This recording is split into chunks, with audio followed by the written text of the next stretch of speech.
Hey guys, PhoneArena here, and this is the Sony Xperia XZ2, Sony's latest flagship phone. It looks a little different, doesn't it? While previous Xperias were flat and boxy, this new model introduces a brand new design, with curved shapes and shiny surfaces. It is also packed with an HDR display, the powerful Snapdragon 845 chip, and a camera that can shoot HDR video. But is this phone really worth getting?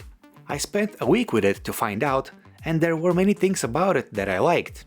The new metal and glass design, for example, looks great in person. This is definitely a modern-looking phone, but it doesn't look flashy. Resistance against water and dust is still present, so the phone can be safely used in the rain, for example. On the downside, the phone isn't particularly compact. Even the LG G6 and the Galaxy S8 from last year had screens of the same size in smaller bodies. It is also quite thick and heavy.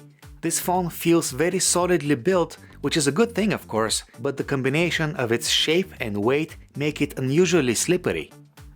One thing that Sony has kept is the dedicated camera button on the side. One thing that's missing, however, is the headphone jack. About that fingerprint scanner at the back, the good news is that it will work even on the US model. The bad news is that it isn't placed in the best spot possible. It should have definitely been positioned a little bit higher, where the user's index finger would naturally rest. The LCD display on the Sony Xperia XZ2 has an extra tall 18:9 aspect ratio. Choosing this kind of display has allowed Sony to fit a 5.7-inch panel in a phone that is as big as the 5.2-inch Xperia XZ1, which is pretty cool. And the screen looks great. It is bright, it is detailed, and it's colorful. It may have a slight bluish tint to it, but this can be corrected using the rich display settings menu. HDR video is supported and looks impressive with its extra punchy colors. As expected, we have Android Audio on the XZ2 out of the box. Sony's custom user interface has a familiar look and has a stock feel to it. It is light and customizable, while power user features like split-screen multitasking are available for those who need them. Sony has also added a thing or two of its own. For example, there's a one-handed mode which shrinks the display to a fraction of its size for better reach. And when you lift the phone in standby, the screen will briefly light up, showing you the time and pending notifications. But it would have been really nice if we also had a gesture to pull down the notifications panel. Another additional feature is the so-called dynamic vibration.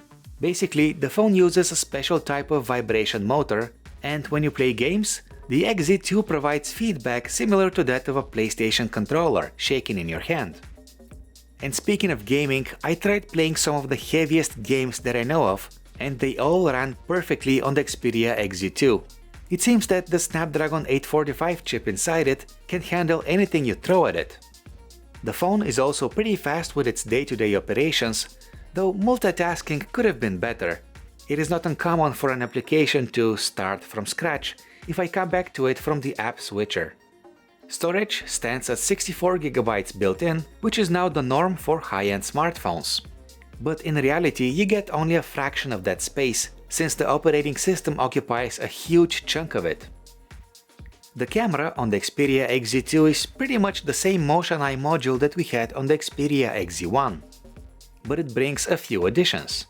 It now has support for HDR video recording, which would be able to capture more detail in very dark and very bright areas, instead of rendering these completely black or white. We're also getting the option to record super slow motion video at up to 1080p resolution. Regular photos taken with this camera do look very good. There is sufficient detail and colors are pretty accurate. But while performance has improved over the XZ1, do not expect this camera to perform better than the Galaxy S9 or an iPhone 8. Compared to these two rivals, the Xperia XZ2 takes photos with more noise, especially in low light. Videos can be taken at up to 4K resolution and they do look great. Even though the camera doesn't have optical stabilization, its software stabilization does a good job at keeping the frame steady. We also recorded a whole bunch of 4K HDR videos with the Xperia XZ2. It turns out that the effect makes a huge difference, especially in the right conditions. For example, I took an impressive looking clip during sunset. But HDR video has its downside. For example, the frame is cropped, so you're not using the camera's entire field of view, and in low light there is noticeably more noise. No less importantly, HDR videos can only be enjoyed on an HDR compatible device. So while they may look great on your phone, they may not look as impressive if they're uploaded to Facebook or YouTube. With super slow motion videos, switching from 720p to 1080p resolution brings a welcome boost in quality.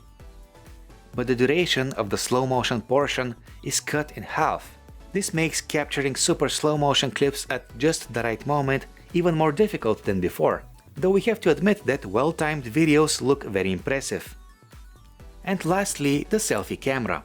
It is just an ordinary 5-megapixel shooter that takes decent photos in daylight, but struggles in low-light situations. On the other hand, 1080p videos taken with the front camera do look very detailed and are very well stabilized, again thanks to Sony's image stabilization. Speaking of the front-facing camera, it can now be used to make 3D scans of your face with Sony's 3D Creator feature. The scans can actually be 3D printed or shared on Facebook. Too bad that scanning yourself with the front camera is a bit tricky when you have to stand still and move the camera around at the same time. As we already mentioned, the Xperia XZ2 does not have a headphone jack, which is disappointing. All you get is a dongle that plugs in the USB-C port, allowing you to connect your wired earphones. What Sony hasn't removed are the front-facing stereo speakers. The sound they produce is loud and balanced, but there is next to no bass. And finally, the Xperia XZ2 does not disappoint with its battery life. I could easily get 2 days of moderate usage out of it, probably because the phone consumes very little power in standby. But as they say, your mileage may vary, depending on how you're using the phone. An hour of intensive gaming, for example, can easily drain 30% of its battery. Charging is relatively quick, but only until the battery gets to about 60%. Then it gradually slows down and a full charge takes over 2 hours, which is slower compared to other high-end phones. For those who want to take advantage of it, wireless charging is available on the Xperia XZ2.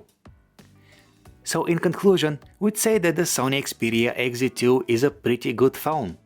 If you like it, just get it, we won't try to stop you.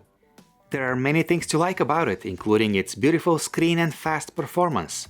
The battery life is great and the design overhaul is refreshing. But on the other hand, Sony is pricing the Xperia XZ2 to compete with the Galaxy S9, a phone that takes better photos, that has better speakers, that has a headphone jack, and that is ultimately better in many other ways, except when it comes to battery life maybe. So yeah, that is definitely something to have in mind, and thank you for watching guys.